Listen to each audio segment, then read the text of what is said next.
Hello दोस्तों, कैसे हो आप। तो दोस्तों आपका बहुत बहुत स्वागत है आज की क्लास में। दोस्तों आज की क्लास में चर्चा करेंगे क्रम परीक्षण पर, यानी कि रैंकिंग टेस्ट पर। दोस्तों रैंकिंग टेस्ट में हम डायरेक्ट ही क्वेश्चनों पर चर्चा करेंगे और क्वेश्चनों को सॉल्व करते समय कॉन्सेप्ट व ट्रिक को भी समझते चलेंगे। ठीक है दोस्तों, तो चलिए शुरू करते हैं। आपके सामने पहली टाइप है पंक्ति में कुल व्यक्ति ज्ञात करना।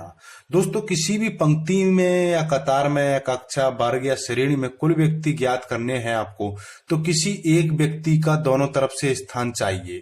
ठीक है, जब किसी एक व्यक्ति का दोनों तरफ से स्थान मिल जाए तो उन दोनों स्थानों को जोड़ दो और -1 कर दो।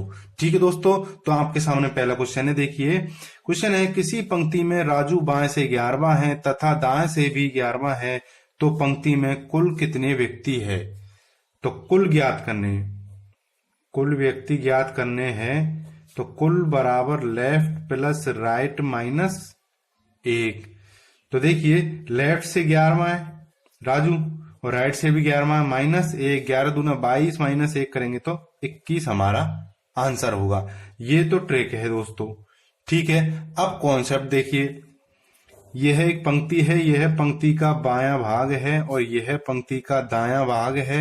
जो हमारा बायां होता है वही पंक्ति का बायां होता है, जो हमारा दायां होता है वही पंक्ति का दायां होता है। राजू बाएं से 11वां है, राजू बाएं से 11वां है और राजू दाएं से भी 11वां है।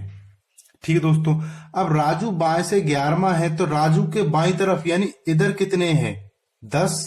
ठीक है, अब राजू दाएं से 11वां है यहां पर, तो इधर कितने हैं राजू के, इधर यानी दाईं तरफ 10। ठीक है, 10 इधर है 10 इधर है, राजू खुद है 10 और 10 20 और खुद राजू कितने हुए 21। ठीक है, एक माइनस हमने इसीलिए किया क्योंकि हमने जब काउंट किया 11 11 22 तो राजू को 2 बार गिन लिया, जबकि राजू को 1 बार गिनना चाहिए था। ठीक है दोस्तों, तो कुल व्यक्ति ज्ञात करने के लिए किसी एक व्यक्ति का दोनों तरफ से स्थान चाहिए और उन दोनों स्थानों को जोड़ दो और -1 कर दो और कुल व्यक्ति प्राप्त कर लो। ठीक है दोस्तों, अगला क्वेश्चन देखिए आपके सामने। हाँ तो दोस्तों ये रहा अगला क्वेश्चन। देखिए क्वेश्चन है, एक कतार में राम का बाएं से 17वां स्थान है और श्याम का दाएं से 18वां स्थान है, तो इस कतार में कुल कितने व्यक्ति है। दोस्तों मुझे पता लगभग 50% स्टूडेंटों का आंसर होता है 34। ए ऑप्शन सही है, डायरेक्ट ही गोला कर देते हैं यानी टिक कर देते हैं। आजकल तो ऑनलाइन एग्जाम होती है। ठीक है, लेकिन इसका आंसर है डी। कैसे, ये कतार है, ठीक है, ये कतार का बायां भाग और ये कतार का दायां भाग। अब देखिए दोस्तों कि राम इस कतार में बाएं से कौन सा है, 17वां, ये राम, और श्याम का दाएं से 18वां स्थान है, श्याम दाएं से 18वां है। श्याम कहीं पर मान लो यहां पर आएगा या नहीं यहां पर आएगा पता नहीं, लेकिन श्याम हमने अपने अनुसार यहां पर ले लिया। अब दोस्तों मैंने क्या बताया था आपको कि किसी भी पंक्ति में कुल व्यक्ति ज्ञात करने के लिए किसी एक व्यक्ति का दोनों तरफ से स्थान चाहिए, बाएं से दाएं से या फिर ऊपर से या नीचे से, आगे से या पीछे से, यानी दोनों तरफ से स्थान चाहिए और उन दोनों स्थानों को जोड़ दो, -1 कर दो, कुल व्यक्ति प्राप्त कर लो। तो दोस्तों देखिए राम का बाएं से स्थान कौन सा, 17वां। दाएं से बताया क्या, नहीं बताया। श्याम का दाएं से कौन सा है, 18वां। श्याम का बाएं से है क्या, नहीं। यानी किसी का भी दोनों तरफ से स्थान नहीं बताया गया, ना ही हम निकाल सकते। तो हमारा आंसर क्या होगा, डाटा अपर्याप्त है। यह है गलत है बिल्कुल। बच्चे डायरेक्ट एकदम बस देखा और सही किया। जब कोई भी क्वेश्चन आपके सामने बहुत ही सरल आए तो उस क्वेश्चन को आप अच्छे से पढ़ो। क्यों इतना सरल क्वेश्चन देगा एग्जामिनर। ठीक है दोस्तों, तो अगला क्वेश्चन देखिए। हाँ तो दोस्तों ये रहा अगला क्वेश्चन। देखिए क्वेश्चन है, एक पंक्ति में आनंद बाएं से 12वां है तथा अनवर आनंद के दाएं 7वें स्थान पर है। यदि अनवर का दाएं से 18वां स्थान हो तो पंक्ति में कुल कितने व्यक्ति है।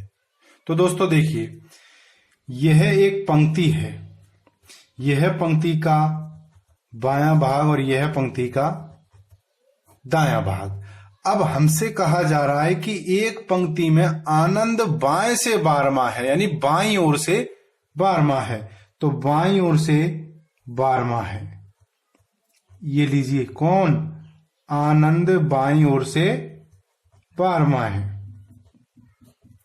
ठीक है, तथा अनवर आनंद के दाएं 7वें स्थान पर है, तथा अनवर आनंद के दाएं 7वें स्थान पर है। यहां पर आनंद बैठा हुआ है, इसके दाएं 7वें स्थान पर है। के दाएं का अर्थ होता है पंक्ति के दाईं ओर जाना, के बाएं का अर्थ होता है पंक्ति के बाईं ओर जाना। तो हमसे कहा गया है कि अनवर आनंद के दाएं 7वें स्थान पर है। अनवर आनंद के दाएं 7वें स्थान पर है यहां पर। तो +7 कर देंगे, 12 में +7 कर देंगे तो कितना आ जाएगा 19। तो अनवर बाएं से कौन सा होगा 19वां। ठीक है, समझ में आ रही है बात। आनंद बाएं से 12वां है तथा अनवर आनंद के दाएं 7वें स्थान पर है। तो अनवर आनंद के दाएं 7वें स्थान पर आ गया, तो अनवर बाएं से कौन सा हो गया 19वां। आगे चलिए, क्वेश्चन में क्या कहा गया है, यदि अनवर का दाएं से 18वां स्थान हो तो पंक्ति में कुल कितने व्यक्ति है। तो दोस्तों देखिए, अनवर का दाएं से 18वां स्थान हो, ये रहा अनवर, बाएं से 19वां स्थान है, दाएं से 18वां है। अब हमसे पूछा गया बताइए पंक्ति में कुल कितने व्यक्ति है। तो दोस्तों मैंने आपको बताया था कि कुल व्यक्ति ज्ञात करने के लिए किसी एक व्यक्ति के दोनों स्थानों को जोड़ दो। तो कौन सा ऐसा व्यक्ति है इन दोनों में जिसके दोनों स्थान है। तो देखिए, बाएं से आनंद कौन सा है 12वां, दाएं से पता नहीं है हमें, लेकिन अनवर के दोनों तरफ से स्थान है, बाएं से 19वां और दाएं से 18वां। तो दोनों को जोड़ दो। टोटल का सूत्र बताया मैंने, टोटल बराबर लेफ्ट प्लस राइट माइनस 1। तो अनवर बाएं से कौन सा है 19वां प्लस दाएं से 18वां माइनस 1। 18 और 19 37, 37 माइनस 1 करेंगे तो आंसर आएगा हमारा 36। इस पंक्ति में कुल 36 व्यक्ति है। अब दोस्तों देखिए, ये तो था कॉन्सेप्ट। अब बेसिकली हम माइंडली यानी ओरली मौखिक भी हम इस टाइप के क्वेश्चनों को सॉल्व कर सकते हैं। देखिए कैसे, कोई भी चीज हो पहले हम प्रैक्टिकली समझेंगे फिर मेंटली करेंगे। देखिए क्वेश्चन में कहा गया है कि आनंद बाएं से 12वां है, तो मन ही मन में हमें सोचना है कि आनंद बाएं से 12वां है। ठीक है, तथा अनवर आनंद के दाएं 7वें स्थान पर है, तथा अनवर आनंद के दाएं 7वें स्थान पर है, तो दाईं ओर जाएगा तो जुड़ जाएगा, तो +7 यानी 19वां हो गया कौन अनवर। ठीक है दोस्तों, अब 19वां हो गया अनवर बाएं से 19वां हो गया अनवर, तथा अनवर का दाएं से 18वां स्थान हो, दाएं से 18वां स्थान हो। तो हमें पता है कि अनवर बाएं से 19वां, दाएं से 18वां, और हमसे पूछा गया बताइए कुल कितने हैं। तो दोनों को जोड़ दो, अनवर के दोनों स्थानों को जोड़ दो, बाएं से 19 दाएं से 18 यानी 19 और 18 37, 37 माइनस 1 करेंगे तो 36 हमारा आंसर आ जाएगा। ठीक है दोस्तों, इसके विपरीत यानी इससे थोड़ा सा भिन्न एक क्वेश्चन है, उसको भी सॉल्व करते हैं। देखिए दोस्तों, तो दोस्तों ये रहा अगला क्वेश्चन। देखिए क्वेश्चन है, किसी पंक्ति में राम का स्थान बाएं से 25वां है तथा सीता राम के बाएं 15वें स्थान पर है। यदि सीता दाएं से 30वीं हो तो पंक्ति में कुल कितने व्यक्ति है। तो दोस्तों देखिए, यह एक पंक्ति हो गई, यह पंक्ति का कौन सा भाग है बायां, और यह पंक्ति का दायां। देखिए पंक्ति का बायां और दायां हमारे बाएं दाएं के समान ही होता है, यानी हम इधर देख रहे हैं ऊपर की तरफ, तो हमारा बायां ये होगा, दायां ये होगा, और यहां पर जो व्यक्ति बैठे हैं उनका भी दायां बायां यही होता है। तो देखिए दोस्तों, किसी पंक्ति में राम का स्थान बाएं से 25वां है, राम का स्थान बाएं से 25वां है, ये राम, ठीक है, तथा सीता राम के बाएं 15वें स्थान पर है। सीता इस राम के बाएं, इसके बाएं यानी पंक्ति के बाईं ओर जाएंगे, 15वें स्थान पर है। तो यहां तक तो 25 है, 25 में से 15 जाएंगे तो कितना बचेगा 10। कितना बचेगा 10।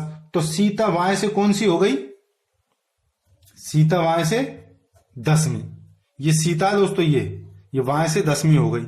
यदि सीता दाएं से 30वीं हो, यदि सीता दाएं से 30वीं हो तो बताइए पंक्ति में कुल कितने व्यक्ति है। तो दोस्तों मैंने आपको बताया कुल ज्ञात करने के लिए क्या चाहिए, किसी एक व्यक्ति का दोनों तरफ से स्थान। तो सीता का दोनों तरफ से स्थान मिल चुका है, बाएं से 10वां हमने निकाल लिया, दिए नहीं गया डायरेक्ट, हमने बाएं से 10वां निकाल लिया, बाएं से 10वां, दाएं से 30वां, 30 और 10 40, 40 माइनस 1 करेंगे तो 39 हमारा आंसर आ जाएगा, यानी इस पंक्ति में 39 व्यक्ति है। अब दोस्तों देखिए मौखिक कैसे सॉल्व करेंगे। देखिए कि किसी पंक्ति में राम बाएं से कौन सा 25वां, ये लो साहब राम बाएं से 25वां, मन ही मन में सोचना, हालांकि मैं ये कर रहा हूं थोड़ा सा समझाने के लिए कि राम बाएं से 25वां तथा सीता राम के बाएं 15वें स्थान पर है, बाएं तो वापस जा रहे हैं हम 25 स्थान से वापस जा रहे हैं, तो 15 वापस जाएंगे तो 10 आएगा, तो सीता बाएं से 10वीं हो गई, तथा दाएं से कौन सी है 30वीं, बाएं से 10वीं, दाएं से 30वीं, 30 और 10 40, 40 माइनस 1 करेंगे तो 39 हमारा